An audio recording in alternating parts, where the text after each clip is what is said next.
Hi everyone, welcome back to the VSO Gun Channel. Thank you for tuning in. Y'all saw the thumbnail, y'all read the title. So what I'm going to do for my intro today is front load you with my ultimate message for the video. And if you agree with what I have to say, then I want you to do two things. First off, let me know in the comment section down below, get that engagement up. And then two, I'm going to put a tweet about this on the top of my X account, quote tweet that to all of the relevant people, because I think that this is the right approach. So what I will say is, while I really like the concept of disbanding the Bureau of Alcohol, Tobacco, Firearms, and Explosives, the law that they interpret, and I use the word interpret on purpose because, remember, the executive branch is supposed to enforce the laws, not interpret the laws. It is the job of the judiciary to interpret the law. The law that the ATF uses to operate will take an act of Congress to unwind.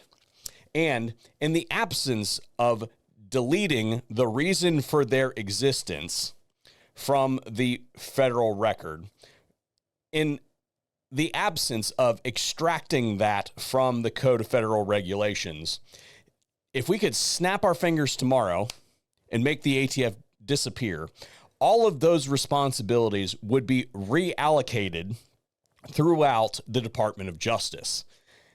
And I don't think that that's an improvement. Currently, we at least have a focal point for the infringements. We at least sort of know a good place to check for malfeasance that's going on. So by just disbanding the ATF, while I like the idea, we must first eliminate the reason for existence in the first place, or I think the situation gets worse. So in the absence of that, I have a better solution in the immediate, and that is as follows. I would like to see the incoming administration, Donald Trump, on day one, issue an executive order. And that executive order is aimed at accomplishing two things. Number one, the ATF is going to have a fire sale, and they are going to dispossess themselves of all of their weapons. And then the second thing that that executive order should do is establish that the ATF is to no longer conduct unilateral law enforcement activities. If they have something that needs to be done, if there is a law enforcement action that is under their purview, then they should refer it to one of two places.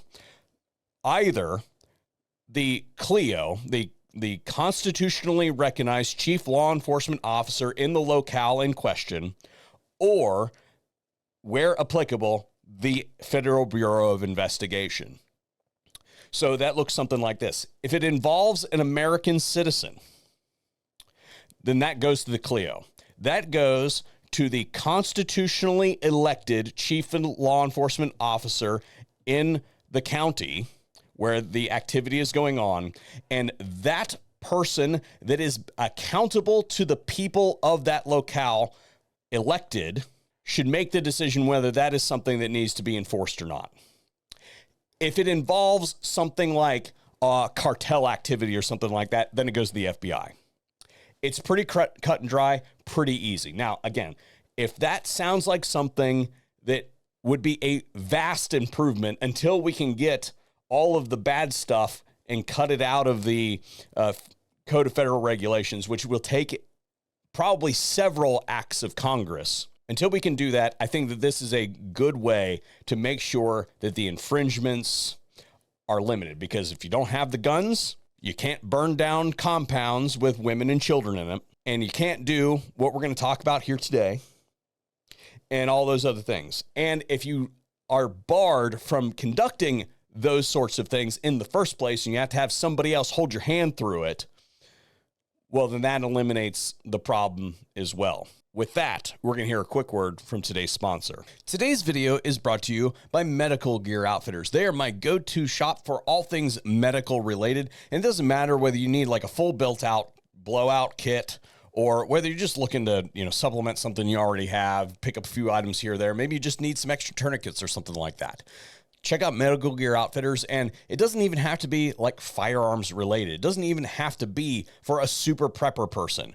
If somebody owns a car, they should have a trauma kit in that vehicle. That is something that I guarantee you people who are not super switched on just simply haven't considered. This is an awesome opportunity to pick up a gift for somebody that just simply would never think of that. And who knows, that might be the thing that saves the person that you care about's life. And in my guesstimation, that's a pretty doggone cool gift, especially if it's one of the ones that comes in the prepackaged Pelican case. Fire. Now to today's story, a mistaken ATF raid that resulted in a man and his entire family being held at gunpoint at like 4 o'clock in the morning, 4:30 in the morning, right before the holidays. Yeah. Oops. Ransacked the dude's home, pointed guns at his wife and kids, all over in Oopsie. State of Maryland. This comes to us from Lee Williams over at the Second Amendment Foundation special report. So you know that it's going to be a good one, and I hope to God that Mr. Manley engages fully with the Second Amendment Foundation and anybody else who wants to get involved, and absolutely wrecks the lives of every single person that was involved in this raid. Because what it all boils down to, I think that you'll see my case and what Mr. Manley says and what Mr. Williams says. This was racially motivated.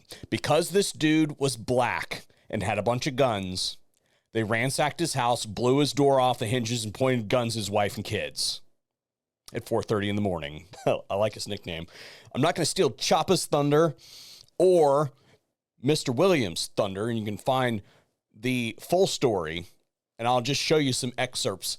But I will remind you that in the state of Maryland, you just can't go through the normal 4473 process that you and I do in all the free states. There is an intensive process to obtain a legally acquired firearm in the state of Maryland. He's done that over 70 times. You think they might have some paperwork on the dude. The ATF says they had a warrant saying that he was a felon in possession. Choppa is not a felon in possession. So, you tell me, is there another Mr. Mark the Choppa Manley that lives in the immediate vicinity, or is it because it's a black guy with dreadlocks that owns a couple guns and was seen walking around with them, maybe transporting them in or out of his house, whatever the reason is? The reason for you to battering ram down his door at 4:30 in the morning, flashbang his kids and wife, point guns at them, call in the canines so the dogs can shit all over the place, threaten to blow up his gun safe if he didn't open it, had to ask them to please take the rifles off of his 17-year-old daughter that they ended up hauling out and handcuffing in the front yard while it was 20 degrees outside. And then after all that is found out, oops, wrong place. After we've already gone through your gun safe and we figured out that they're all registered in the state of Maryland, we got nothing. And then you get a call from the supervisor, say, hey, yeah, what size were your doors that we blew up? Are bad. If this doesn't boil your blood, I don't know what will. Fuck those guys. Every single one of them, sue them into the dirt, into oblivion. What say you in the comments section down below? I don't think this is the last that we're going to hear of this story, and I'll be happy to bring it to you when it happens.